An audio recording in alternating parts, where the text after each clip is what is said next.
Some people claim that using persuasion as a method to get what you want is like being a two-faced snake. However, using persuasion is actually a beautiful art. In many cases, using persuasion and the power of your words is actually biblical as well.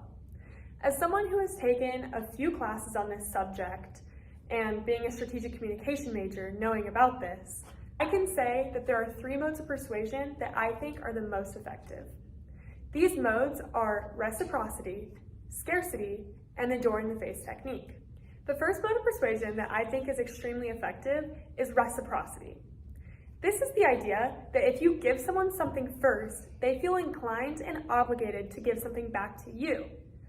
Also, they will usually give back to you the same amount that you give to them.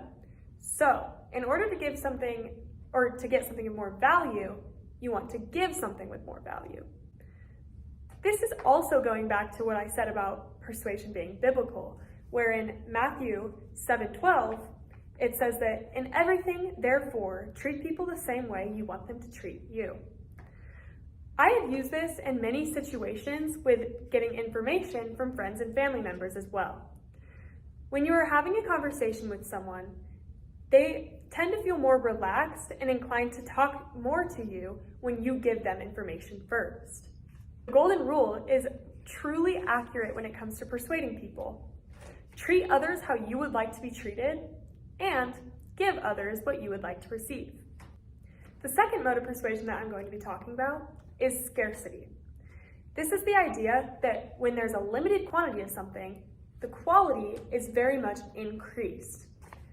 This creates a sense of urgency, as if the thing that you truly want is going to slip away from you and go right into the grasp of someone else.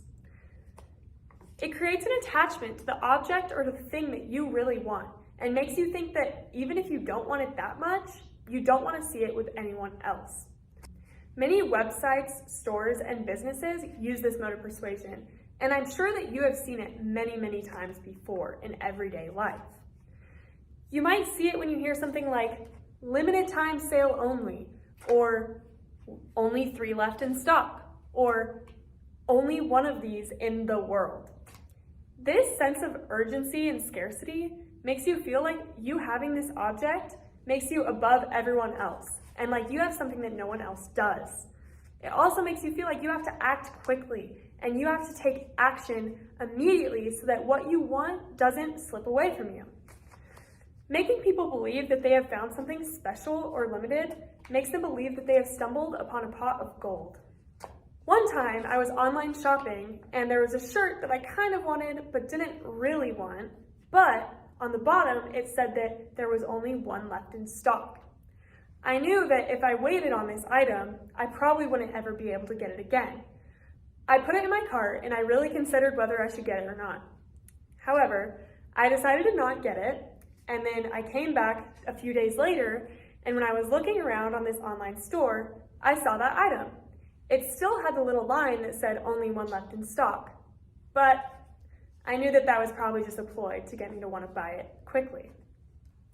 The third and final technique for persuading is called the door-in-the-face method. This involves asking for a lot of something, so when you ask for less and less, the person receiving the question feels like they're getting a bargain. I have seen this work in real life time when I used it on my mom to go to a senior trip.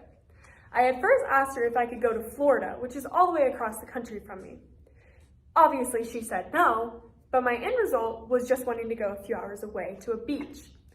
So I first asked about Florida. When she said no, I asked about something that was 3 states away. She said no again, but then I asked about going 2 hours away, and it was a yes. From a website Active Campaign, a study showed that people who were asked to only chaperone a day trip said yes 17% of the time. But then people who were first asked to mentor delinquents for 2 years said yes the smaller request 50% of the time. Although using persuasion and the power of words to persuade your peers, parents, or anyone seems like an arbitrary and manipulative concept, it is truly a beautiful art. It is used in many businesses and many instances all around you, and you are constantly being persuaded. So now that you know the 3 modes that I think are the most effective, you can use these in real life situations to get what you want, and now you know that they are truly effective.